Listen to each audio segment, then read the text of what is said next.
Hope you're all doing well. I hope that nice weekends were had. How y'all feeling today?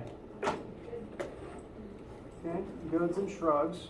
Shrugs are better than definitive no's. If things aren't great, I hope they dramatically improve for you in the near future. And today, we are going to look at friction. A couple brief reminders before we do that. Today is Monday, October 4th. Your virtual lab from last week is due today. Make sure that your whole team turns in just the one assignment, either to me, either by emailing it to me, or either putting it in my hands today, or sliding it under the door of my office. Any way you turn it in is fine. I just want it by the end of today. The Chapter 4 homework and quiz aren't due today.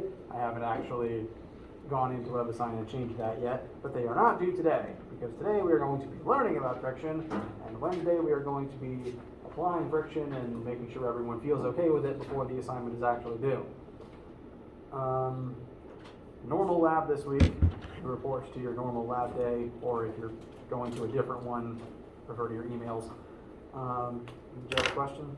So you only need one copy per group? Yes, one copy per group. Professor, if we did it individually, is that a problem? It's not a problem, it just means I have more things to grade. It actually, I find it helps you guys to do it in a group because you can help each other. I find it helps me when you do it in a group because I have fewer papers. So, but anyway, if you did it by yourself because that's just what you prefer, that is completely fine. And just make sure I have it into me by the end of the day. Normal lab this week, so do report to our lab room as typical. But next week, please correct me if I'm wrong, I believe the 11th and the 12th are fall break. So there's no lab next week. Enjoy vacation. And then we will have lab the week after that. And then the week after that, I think, is the test. So circumstances keep conspiring such that we only seem to be having lab like every other week. We'll see how that continues. But for right now, for this week, come to lab. There'll be friction calculations involved. It'll be, if not good fun, at least good for your learning for how to do the homework. Any questions before we get started today? About anything at all?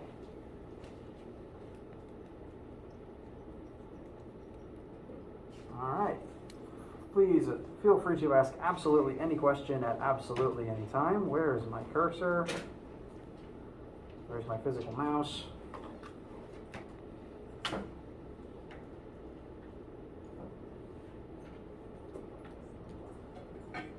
And we are going to begin on a slide we have already looked at. We've done some tension situations already, but now we are going to look at the friction definition more closely. I'll keep this up for a second while your memories refresh, while I take the pain medicine for my finger I forgot about.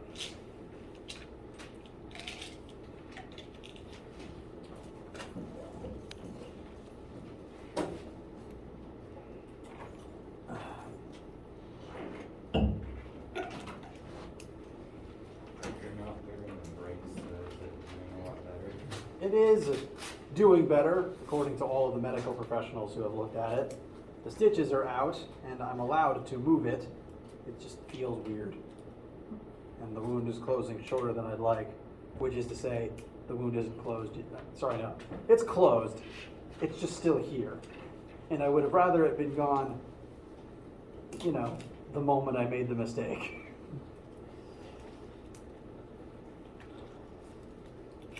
But it is doing better. Things should progress smoothly from here. I'm just impatient and upset at myself.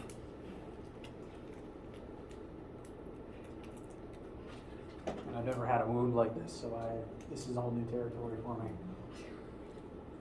So, friction. You've dealt with this your whole lives, even if not consciously. But friction is the thorn in the side of anyone who has ever built a machine with moving parts or who has ever done energy calculations. Friction exists to slow things down. Friction in all forms is a force. Friction is a force that is exerted to oppose motion. Anytime there is motion and the object moving is touching any other form of matter, there is friction present trying to slow it down. Academically, friction is created when two surfaces attempt to slide across one another, although even this definition could be further expanded because you don't necessarily need a surface, you just need matter, because air resistance and water resistance is also a form of friction if you think about it.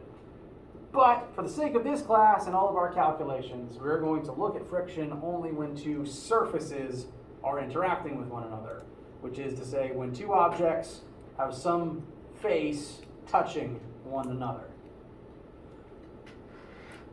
And when this happens, whenever two solid objects are physically interacting, I've got here on the board a poorly drawn bucket sitting on a poorly drawn table. Whenever two solid surfaces are interacting, if you zoom in far enough, all matter, all solid objects are rough and bumpy on some either microscopic or subatomic level. Doesn't matter how smooth you think something is, or how well polished, or how covered in grease it is, they are still rough on some level.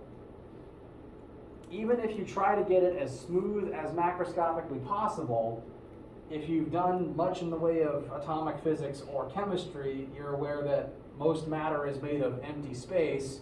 The atoms themselves aren't touching. That means that, yeah, even this is bumpy to some degree, all the way down to the atoms. So friction is caused by these bumps, which is why we can't escape it. Whenever two solids touch each other, I'm just going to call them like the jagged peaks and saw teeth that make up the surfaces of all objects. These peaks are going to sink into one another like saw teeth. And I don't recommend doing this, but if you took two saws and lined their teeth up, slotted them in perfectly, would they want to slide across each other? No. Don't try that. Don't try that. But friction is caused by this specific interaction. All surfaces do this, which is why all surfaces have some amount of friction, even the slickest ones that we have created. So friction is just a natural consequence of solids existing, or actually of matter existing, frankly.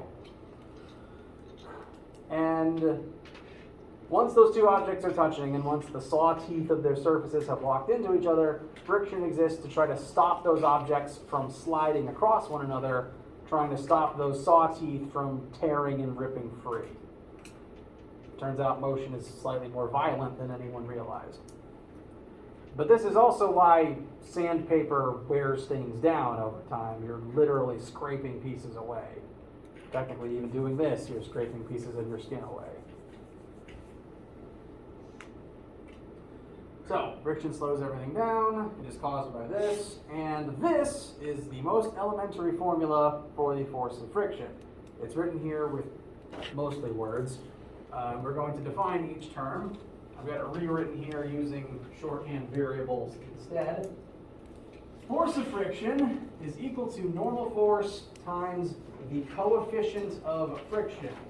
This symbol here, this is how I tend to write it, kind of like a weird cursive M. This is how most computers tend to write it, like a U with an extra line on it. Technically speaking, this symbol, however it is presented, is the Greek letter mu, just the lowercase one. I think uppercase mu looks like an uppercase M. Lowercase mu is this. Some people say mu, I say mu because I've been playing Pokemon since the 90s. And what this represents is, we call it the coefficient of friction. And we've mentioned a little bit that there's lots of different types of surfaces, some slicker and smoother than others, and all of them have friction. Mu is the part of this formula that represents whatever objects you're examining and how smooth they are, basically. This is the part of the formula that takes the surface creating the friction into account. So, the amount of friction between any two objects depends upon the normal force between those objects and what the surfaces of those objects are like. I'm going to talk about normal force a little more first before fully defining mu.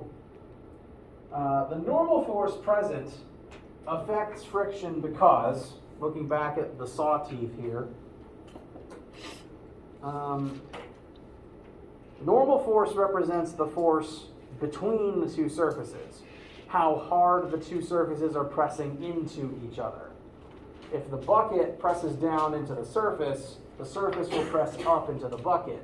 And the more normal force that's present, the more those two surfaces press into each other, and the harder those teeth are going to press into one another.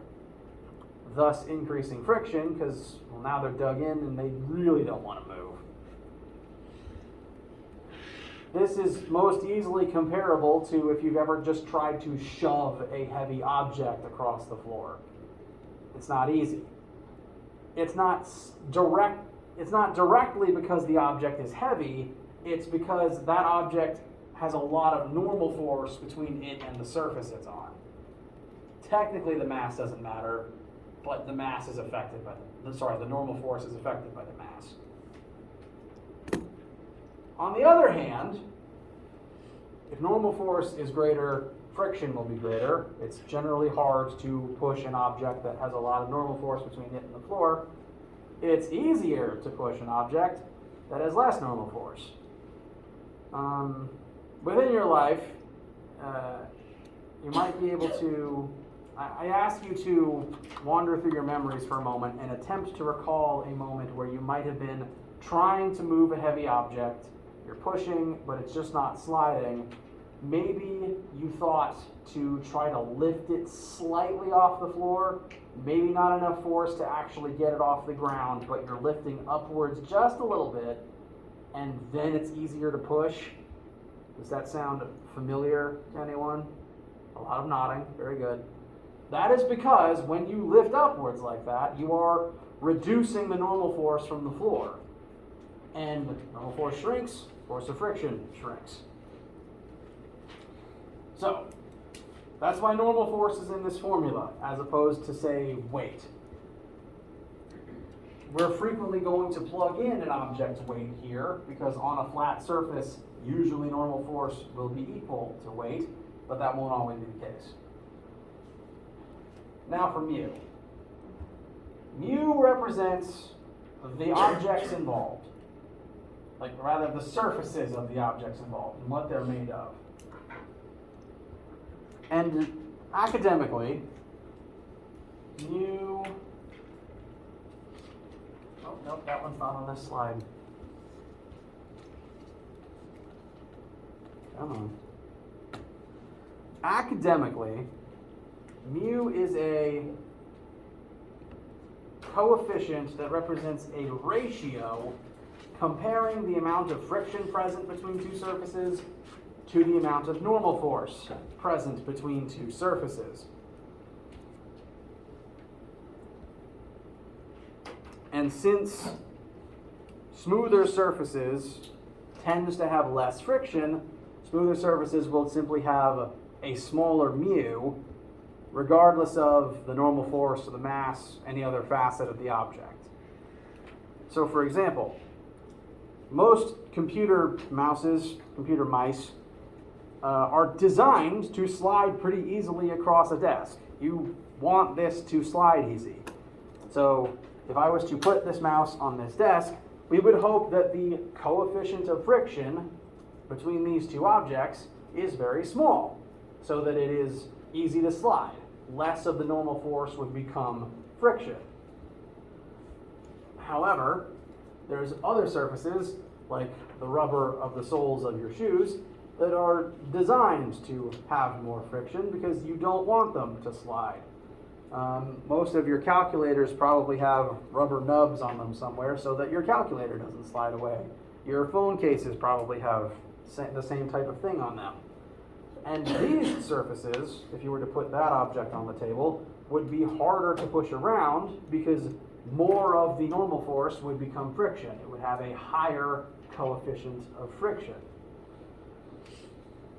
And there is a coefficient of friction for every single possible conceivable interaction between any two surfaces in the universe. There's a coefficient for my mouse on this table. There's a different coefficient for your mouse on this table. There's a different coefficient for my mouse on your table. Any two interactions have their own unique mu, which means there's infinitely many of them, and it's impossible to have any of them saved in your brain at a moment's notice, which is why you will never have to do that. Mu values will be readily given to you in questions where it's relevant. If you've been looking at the homework, you've probably seen some examples that say mu is this number for this specific surface interaction, or you'll be given enough information to calculate the mu, and that will be the point of the question. You will never have to memorize any values of mu in this class. I never have. I never want to. And I will never expect the same of you.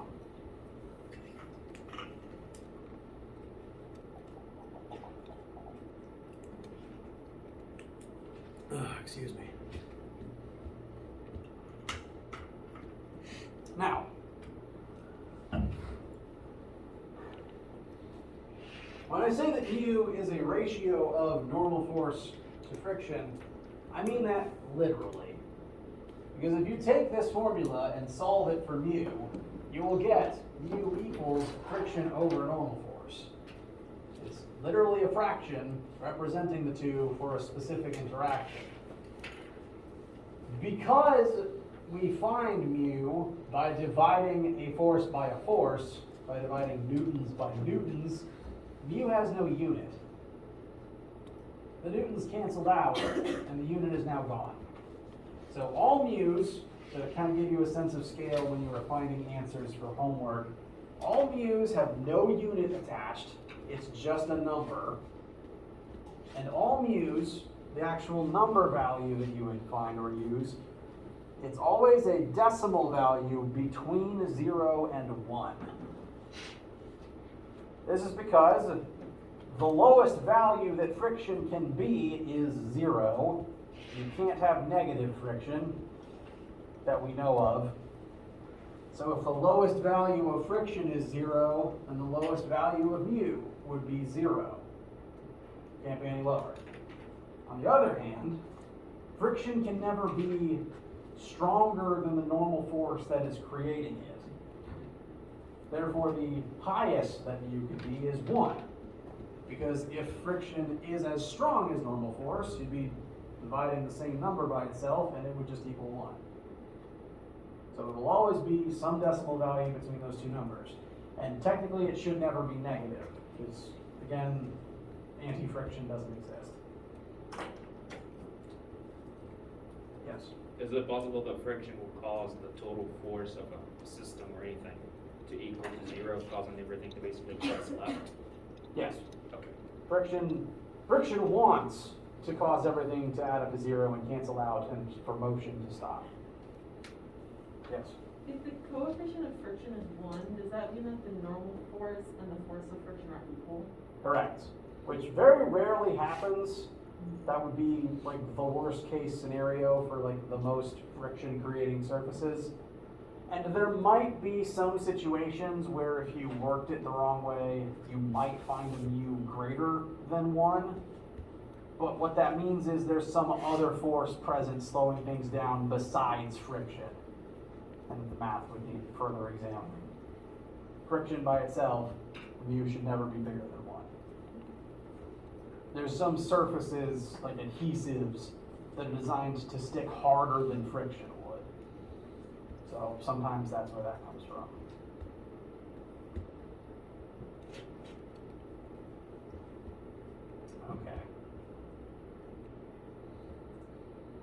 We'll talk about this bottom paragraph later. Keep it simple for right now. Let us apply what we've talked about to a quick example.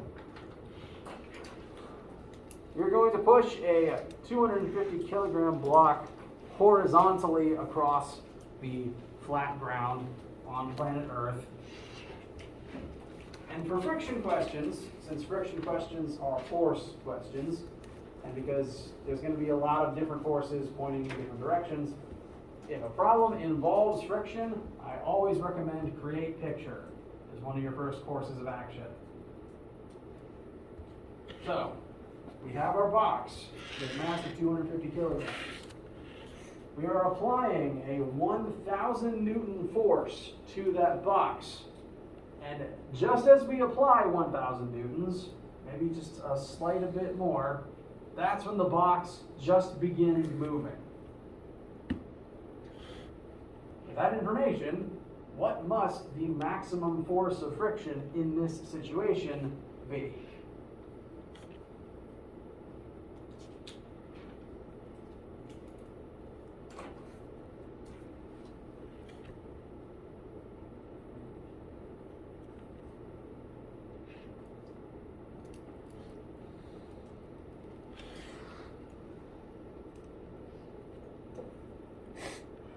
Again, I do recommend drawing a picture as one of the first things you would do in this type of question. We have our box, we have the force that we are applying to this box. Friction always opposes motion, so it will always point in the opposite direction as whatever force is trying to get things started. And assuming we're on Earth on a flat surface, gravity points down, normal force points up. I also tend to draw the friction arrow coming from the base of the object because it's technically a force from the ground acting on the surface where they're in contact, and I tend to put it down here to sort of visually represent that. It's not necessary that they're at the bottom, but I put them there for that reason. Now, if we were to exert 1,000 newtons on this object, and that is the force that makes it, at that moment, it begins budging, it's now about to start sliding. What does that mean for the maximum value of friction in this situation?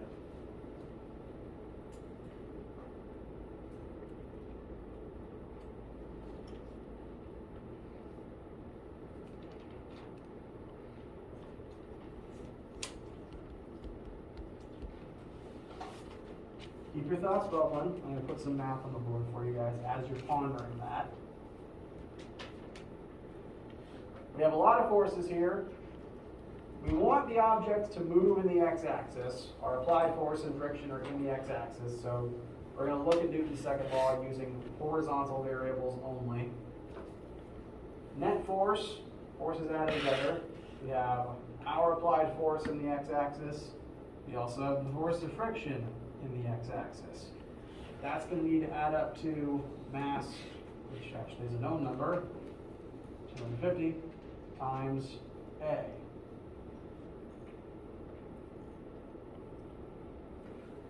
Now, there's going to be probably some points to argue about the way that some questions are phrased versus the intent. If a question says, if a question says that a force is enough to make an object just begin moving, if the motion is beginning, then that's kind of a gray area between an acceleration of 0 and an acceleration of not 0. If we were to look at the situation and say acceleration equals 0 at this moment, then 1,000 plus friction would equal 0. Therefore, the force of friction would have to be negative 1,000 in the opposite direction. If we exerted more force than this, if we exerted more force than 1,000, and the object, at 1,000 the object is already budging. More than 1,000 it would begin fully accelerating. So this would not be 0 anymore, and our force of friction would be some value smaller than 1,000. therefore, when questions are phrased this way, the general assumption is, and feel free to ask me in any given situation if this is a safe assumption to make. The assumption is if this force is now enough to make friction start being canceled out, then this must be approximately the maximum force that friction can exert. Which means that this number, 1,000 in the opposite direction, would be the maximum value of friction in this situation. And so, I would write as my answer, negative 1,000 newtons. If applying 1,000 newtons makes it budge, then that means friction at its best can only put in 1,000 newtons before it gives out. And is no longer able to stop the object from beginning to slide. Does that mean we make the assumption that the acceleration is 0? For a split second, yes. I'll talk more about what happens next in a minute. Right now, we're just thinking about the split second where we begin to overpower friction. I suppose technically we would have to exert slightly more than 1,000 newtons to make it move, or that probably the maximum force of friction would be like 999.99 newtons, but we can round that up for sanity's sake. That means this would be the maximum force of friction, and we could use our friction formula to solve for mu. Plug in 1,000 newtons for friction. We are going to need a number for normal force, but on a flat horizontal surface where we are only accelerating sideways, we can generally assume that normal force and gravity are equal and opposite. I will make sure you're aware when those cases aren't, when that case isn't true. But for this case, normal force should still be equal to 250 times 9.8. And we can solve for our mu value, which I think I remember coming out to 0.41. Please let me know if your math differs.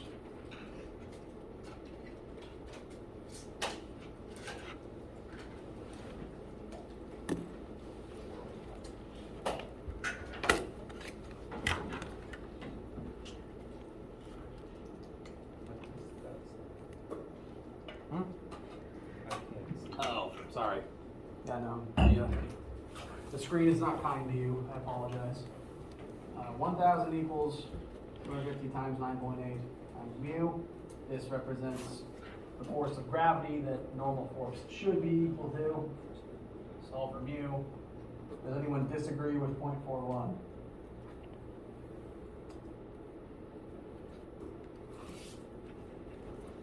right. I'll actually kind of call a pause here. We'll answer questions in a second. I need to go to the bathroom now. So, have a good chance for you guys to do the same. I'll reconvene in a second.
Alright. Questions, needs, concerns, etc. before we continue?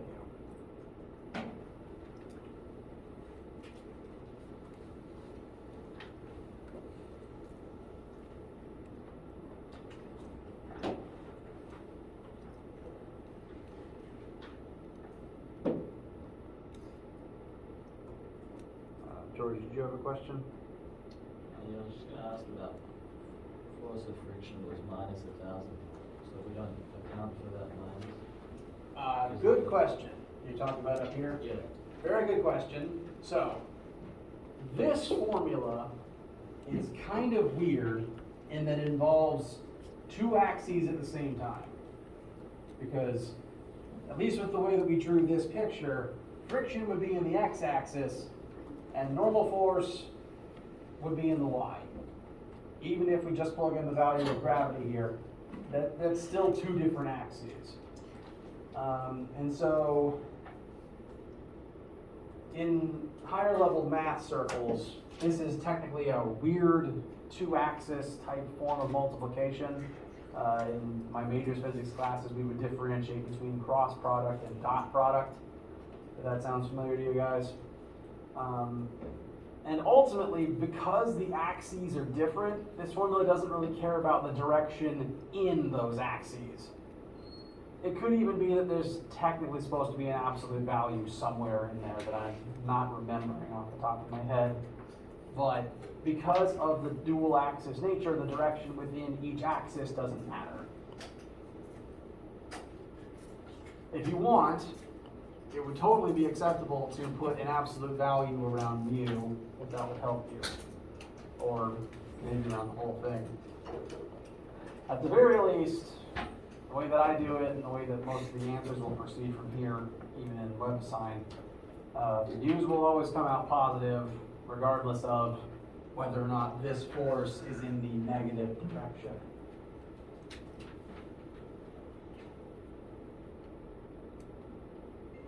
Does that answer the question? Okay. Good observation. Very good observation. It's something that I forget to think about since I've been doing this for so long. So, it is now time to look back at this bottom paragraph that I skipped over before. I hope that most of the information about friction so far has been stuff that works very well with what you've already observed in your own life. This might be the part that raises your eyebrow in that you might not have realized this one yet. It's okay if not. But there are actually at least two different types of friction. And you've encountered both types. They're both very common. It's just that there is a mathematical differentiation between the two. Those two types are static friction, friction when the two objects touching each other are both stationary and motion hasn't started yet. And the other type is kinetic friction, the type of friction that you have when the objects are in motion already. The reason that we differentiate between the two is they each have their own quirks. For example, on this desk right now, there is a clock with a dead battery sitting completely stationary. Right now, there's gravity pulling down, normal force from the table pushing up, and that's it. They add up to zero, nothing's accelerating. If I come in and start exerting a small force that way, friction will begin exerting a small force this way to cancel that out. If I take my hand away, that force stops. It's not there anymore. It doesn't continue acting because then friction would be what makes it slide off the table, and I'd actually pay to see the mirror universe where that works. If I start increasing the force I exert, static friction will also increase the force that it is exerting up to a certain maximum. So the quirk of static friction is that it starts at zero and ramps up to a maximum, and it just changes the value that it currently is based on the need of the situation. in this, say, looking back at this block that we were just pushing, if the user came along and only pushed with 500 newtons, then static friction would only exert 500 newtons in that moment, because it wouldn't need any more. Any more, and the situation would be imbalanced. It can exert up to a maximum of 1,000 newtons, and it only does that when it needs to. Once you overpower static friction would be the one caused by the teeth being fully sunk into each other and not wanting to budge at all.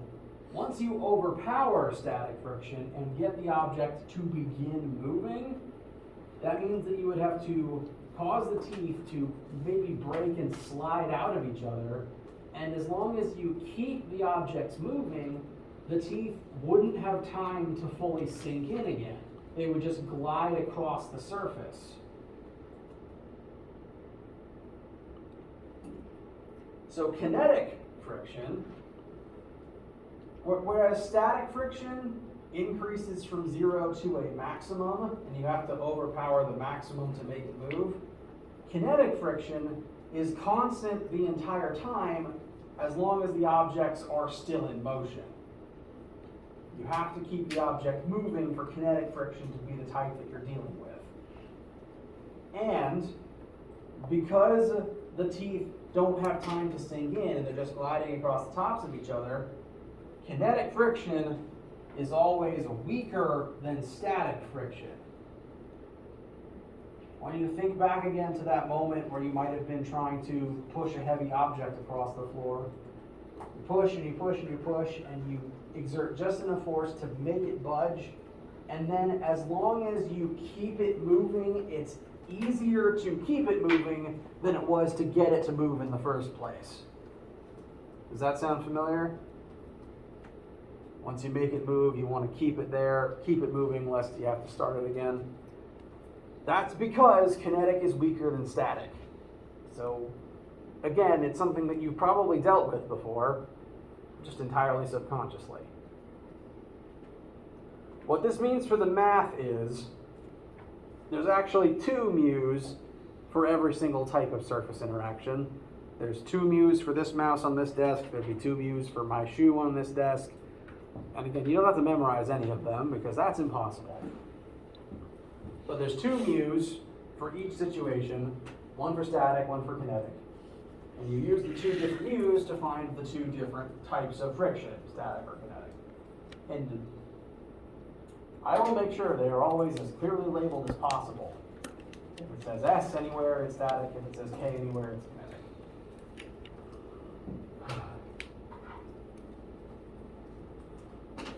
Now, any questions about anything that I just said?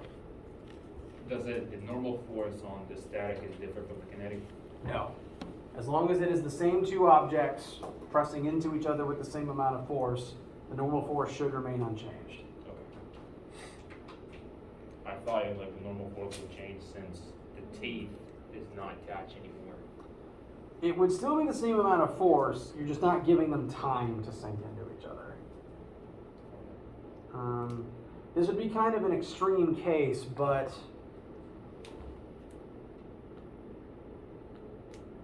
I don't even know what I'd Google right now.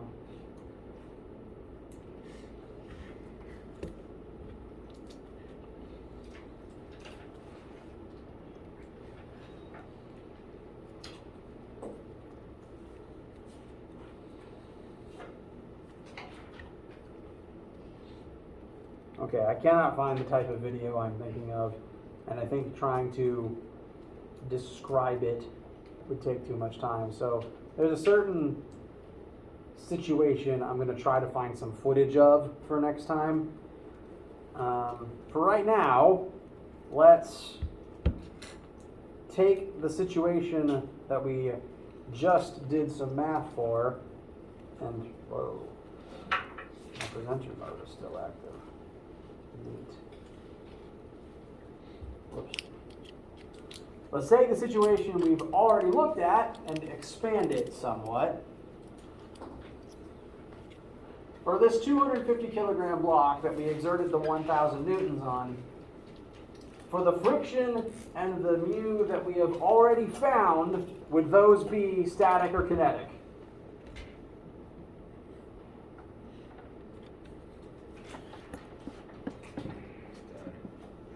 They'd be static. The box started stationary, and we had to exert up to a specific maximum to get the box to begin moving. That's static friction.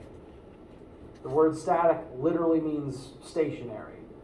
Static electricity, the word static doesn't actually have to mean anything with getting zapped. It refers to stationary. So,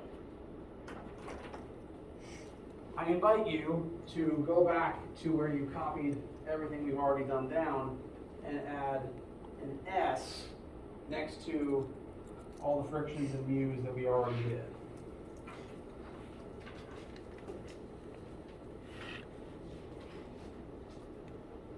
And now we're going to look at the, kinetic aftermath of this part of the experiment.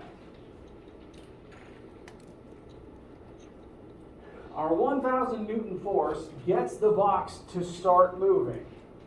If we keep applying that same 1,000 newtons, if what we do doesn't change, the box then begins accelerating at a rate of 1 meter per second squared. I forgot the squared. It's an acceleration of 1 meter per second squared.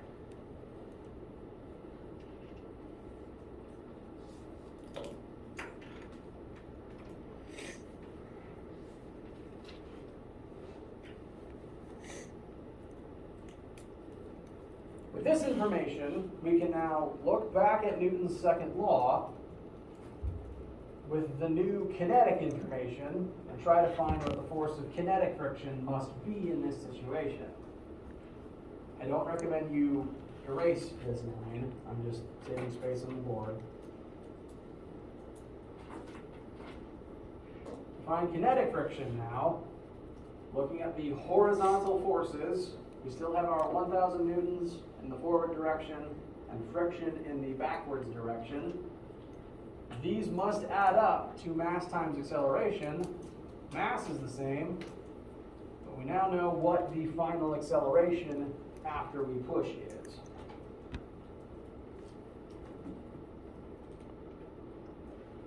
Now, we can solve for the force of friction kinetic. We've got 250 minus 1,000, which should give us negative for the direction 750 newtons. Notice that it is smaller than the other force of friction we already found. That's the point. That is part of the point. Knowing this fact will help you get a sense of scale for, is the answer I found correct? Questions getting that number?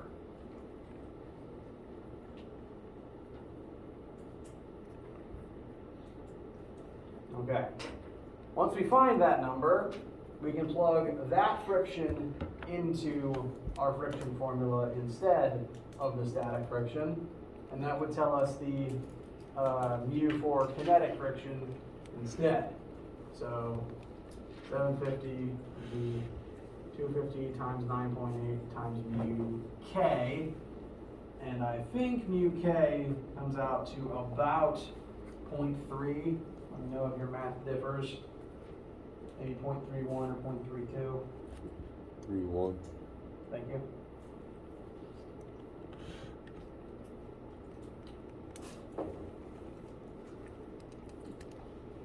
And again, we found that our kinetic mu is smaller than our static mu. That means everything is going according to plan. This is the correct, we can use that as a comfort to tell us that we're on the right track.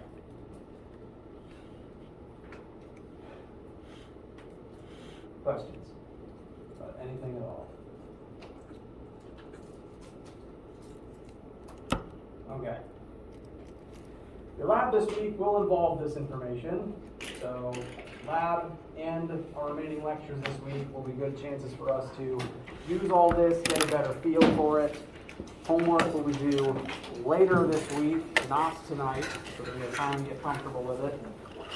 If you have any questions, please do stay around to ask them. If you do not, make sure you come to lab this week, and do please have a nice day. All right, Mary.